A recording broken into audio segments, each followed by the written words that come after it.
I am actually out on the 2018 KTM Super Adventure R. If I haven't posted that review video yet, I will soon. I'm kind of in the middle of shooting it, but I wanted to shoot this video for you guys too. So it is true, Kristen and I are splitting up this year.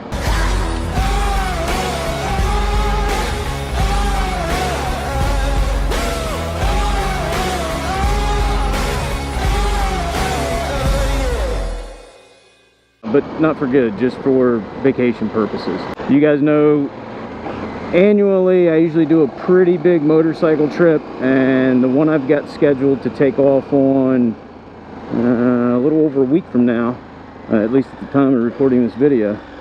Man, it's gonna be like a goat to climb up through here. At the time of recording this video is going to be my biggest I have ever attempted. That's what she said. And that's not why Kristen's not going. She has the opportunity to take, I'm going to call it like a European cruise that she's going to be going on with her mom and dad and aunt, which is right about the same time. There is some overlap between our trips. I'm taking off before she leaves and she leaves before I get back. I didn't have a whole lot of interest in going on the cruise because that meant I wouldn't get to take a big motorcycle trip. She really wanted to go on the cruise. And because of where I'm going, it would actually be a little bit easier for me, endurance-wise and physically, to make this ride solo as opposed to making the ride 2-up, because it's probably going to include quite a bit of maybe not off-roading, but places where there aren't roads, let's just put it that way. So my bike is actually up at Ride on Moto right now. Getting a software update done for it before I leave, because by the time I get back it'll be out of warranty mileage wise, so I want to get that taken care of. In preparation for the trip, I've already put new tires on it. I've used my No More tire changer. I don't know if there's going to be a video on that or not, we'll see, but there will be a tire change video in the future using that new machine. I went ahead, and this is what's prompting this video, I put a new chain and sprockets on, and that got people on my Instagram and Facebook saying, hey, why are you doing that? Where are you going? So I still haven't told you guys where I'm going. Just give me another minute. So I've basically gone over the entire bike. All of the service was done about 1,000 miles ago, with the exception of an oil change. So when I take this bike back later this week, I'll get the oil change done on mine, and then literally everything's been done on it. So I should be good to go for the trip. So the trip, I'm going international this year. But not right away. I'm going to be taking off. Hey, check it out. There's a bike and some Can-Ams and a trike. I'm going to be taking off either the 13th or 14th of July. I haven't totally decided yet. And I'll be headed west. I'm going to attempt to get through Beartooth Pass and Glacier National Park. When I get to Montana, those are two places I've never visited. I've been through Montana the last 2 years, so I want to try that. And then I'm going to be headed into Canada. And from Canada, you can probably guess where I'm headed from there. North and up to the great state of Alaska. The be-all, end-all goal, if the weather works out and, you know, I feel like it's safe to make an attempt, is to get up to Dead Horse, Prudhoe Bay, as far north as I can possibly get, and then turn around and head back. So that's where I'm headed this year. As long as I hold up, bike holds up, weather holds out, I'm hoping to make it happen. I do have some time built in once I get up there before, you know, I try to ride up to Dead Horse. If the weather sucks, I've got a few extra days built in to go explore other parts of Alaska. I do want to see some other things up there. You guys may know Alaskan Dual Sport. I just emailed him last night, see if he's going to be around, so we're going to try to meet up while I'm up there. I do have my route out, or my route up, pretty much squared away.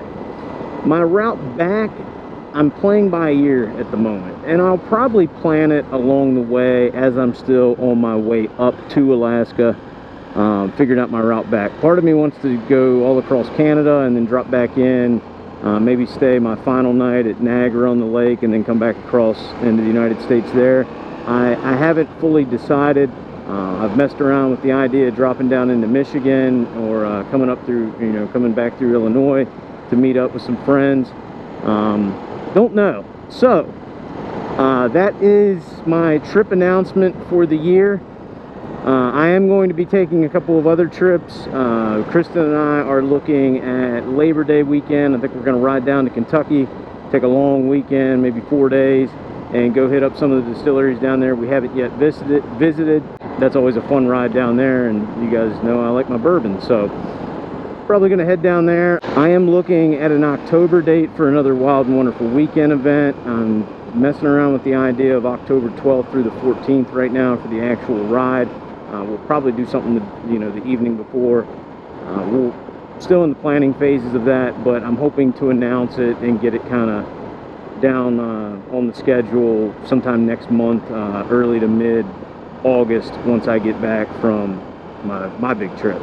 I am planning on being gone somewhere around 24 days, give or take. If you guys are, especially, I know I got some Canadian viewers, you guys hit me up, let me know where you're located, if it's possible with your schedule and my schedule coming back. I'd love to meet up. You guys in the United States, to be honest with you, I'm going to be booking it pretty hard the first couple 3 days, trying to get out west. I'm going to be eating up a ton of mileage each day. I'm probably going to be somewhere, I'd guess at least high fives each day, if not mid to upper 600 mile days, just to get a good head start, and then take it a little bit easier later on in the trip. So all right, buddy, what are you doing here? So anyway, there is the possibility covering 10,000-11,000 miles on this trip, of maybe meeting up with some of you guys that watch the channel. If I'm going to be somewhat in your area, and it works with your schedule and mine, that'd be cool. I'm not going to be doing a whole lot in the evenings, other than getting something to eat and dumping video footage onto the hard drives, because there's a video series coming from this. So anyway, that's my big trip for 2018. I had every intention of making this video way earlier in the year, at least like 6-8 weeks ago, and I've just gotten busy. So I probably will shoot a few videos before I leave about the preparation and stuff I've done for the bike, and what I'm packing and that sort of thing. If not, I'll do some debrief videos once I get home. I do have some content shot for you guys that'll be going up on the channel. We might go back to just one video a week there for 3 or 4 weeks. We'll see. I'm not real sure. But anyway, if you're up in Canada, you're up in the western part of the United States, and like I said, I'm going as far west as Montana before I shoot out, and you want to try to meet up, let me know down in the comment section below. If you've ever done an Alaska trip before and you have any sage advice for me, let me know down in the comment section below. I'll take any I can get. Though I've been to the lower 48, I've never been into Canada on the bike, and obviously I've never been to Alaska, so looking forward to hopefully accomplishing that. Hope you guys are having a great summer. If you enjoyed today's video, please be sure to give it a big thumbs up. If you're not a subscriber, consider hitting that subscribe button, because we got a lot of great motorcycle content coming up. Like I said, drop me a comment down in the comment section below, and as always, I'll talk to you again soon.